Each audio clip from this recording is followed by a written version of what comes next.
Hey everyone, it's Chris, and welcome to the first of my series covering a discovery of witches.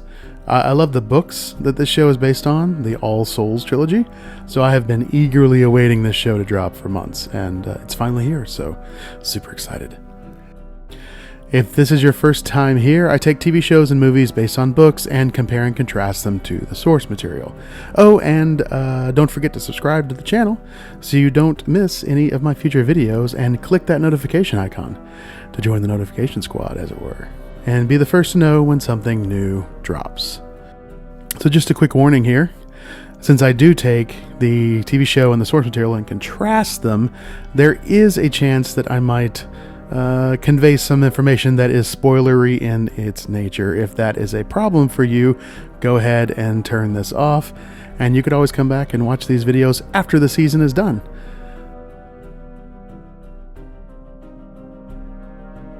Okay, with that out of the way, I think it's time to just jump in and get this thing going.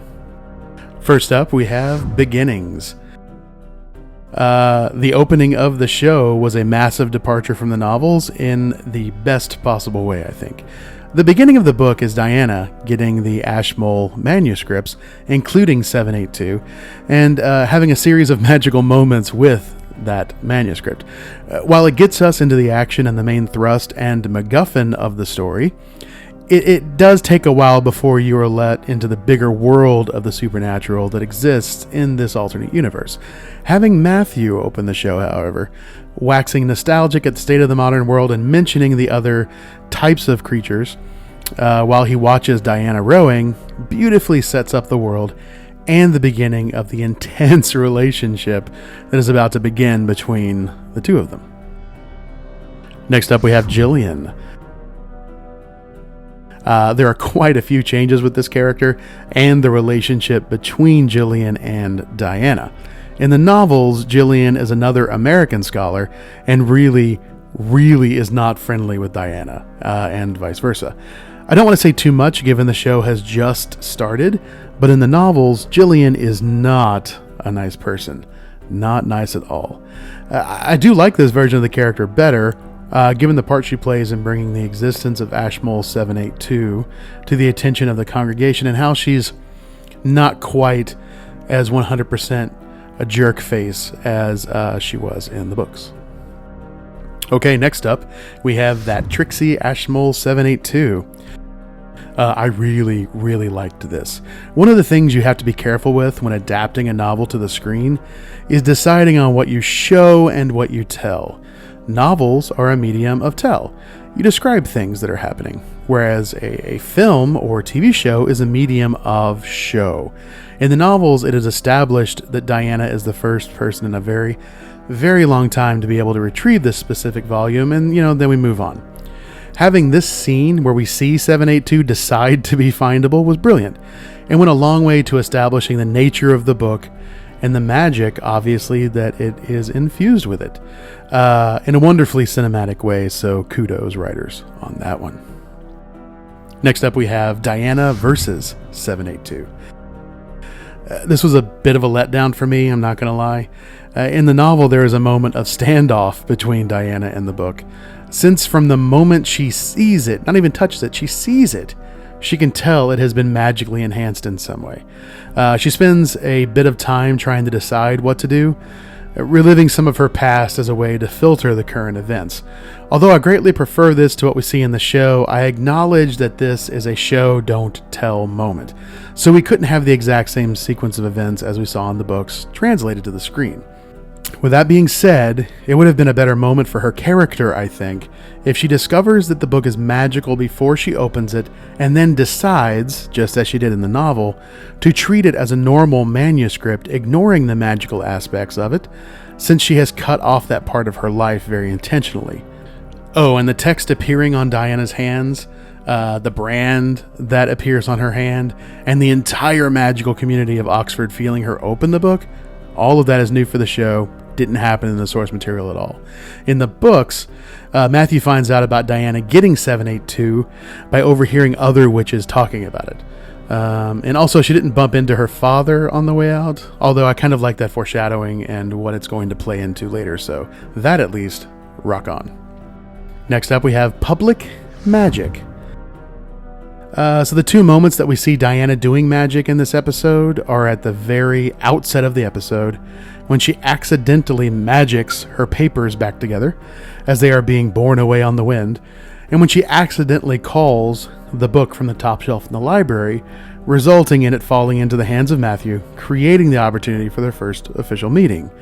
The first instance was new for the show, and the second was drastically altered from the novel. I have no feelings either way about the first moment, other than I don't like that they are making Diana into this much of a mess with her magic. While what she told Gillian is true, she is terrible with magic. She has developed enough control to not just randomly shoot off magic in public. Case in point, magicking the book from the top shelf. In the novels, Diana makes the decision to use magic to retrieve it, even, which I loved, making a mental accounting of how many times she had been forced to use magic that month, which, by the way, was 5, and performed the spell perfectly, even having the volume automatically open to the page she needed when it settled into her hand. In the novels, Matthew is there and watches everything happen, which seems like a perfectly adequate way to introduce them, given how the next moments go in the novels, especially when you have Diana tumbling into his waiting hands as opposed to the book, as we see in the TV show. After this moment, things progress mostly the same between the show and the novels. Next up, we have Matthew's search. This was mostly the same as we find in the novels, with one massive exception. He searches Diana's rooms while she is asleep in them. I really like that approach better, since it allowed for a number of key things. Firstly, it shows the control that Matthew has as a vampire, hanging out in a beautiful witch's room at night without draining her like a Capri Sun is rather impressive. Secondly, we are afforded a glimpse into the real nature of Diana's power. She literally glows from the massive untapped power within her, rising and falling in waves while she sleeps, which surprises Matthew. As we learn, it's something he's seen before, but not for a very, very long time. It's very rare. And lastly, we learn something about Diana's work and how amazing it is. Matthew, as he's contemplating her as she's sleeping and glowing, we know has read all of her work and is surprised how well she captures the people she writes about. Many of them he knew personally, since, vampire. It sets up the question, why is she able to do that? Is it an unintentional use of her magic, or her brilliance as a writer and historian? Only time and the writers of the TV show will tell, I'm afraid. Next up, we have Marcus. I didn't really dig this version of Marcus that they have in the show. He seems just wrong. In the novels, he is an American who was turned by Matthew around the time of the Revolutionary War, with blonde hair and blue eyes. While I don't care about his hair and eye color, making him British just seems wrong. Hopefully they do a better job with his character as the series progresses. Also of note, he doesn't appear this early on in the novels. But I love that they are pushing and pulling moments and characters around this way. It makes for a much more dynamic story, so that is a definite plus. Okay, next we're going to talk about lots of creatures in the library. Although this is from the novels, it happens much differently, which I do prefer. Diana is aware as the library fills up with supernatural creatures, since they are all there for her, and when each of them look at a witch, they evoke a distinctive feeling. Another witch, their gaze is tingly. Vampires are cold, icy spots that identify where their eyes are focused, and daemons feel like a soft kiss on your neck.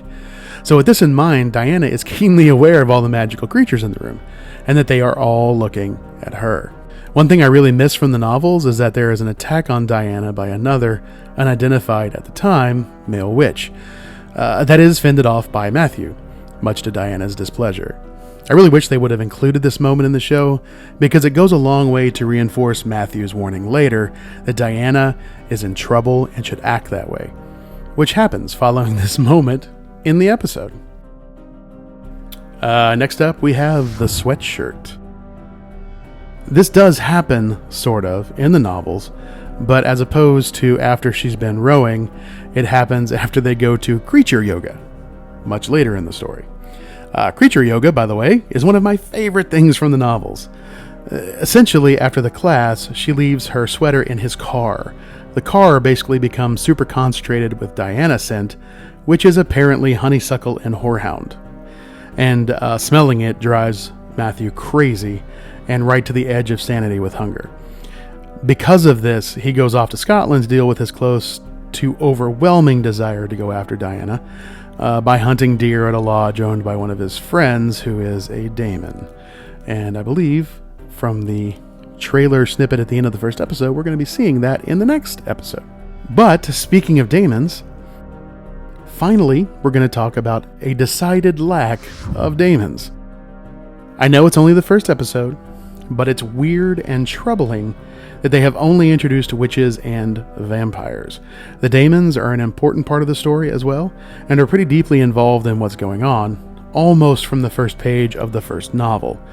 I am assuming that they will be introducing them in the next episode, like I said before, with the character Matthew is going to visit in Scotland, who is one of his best friends.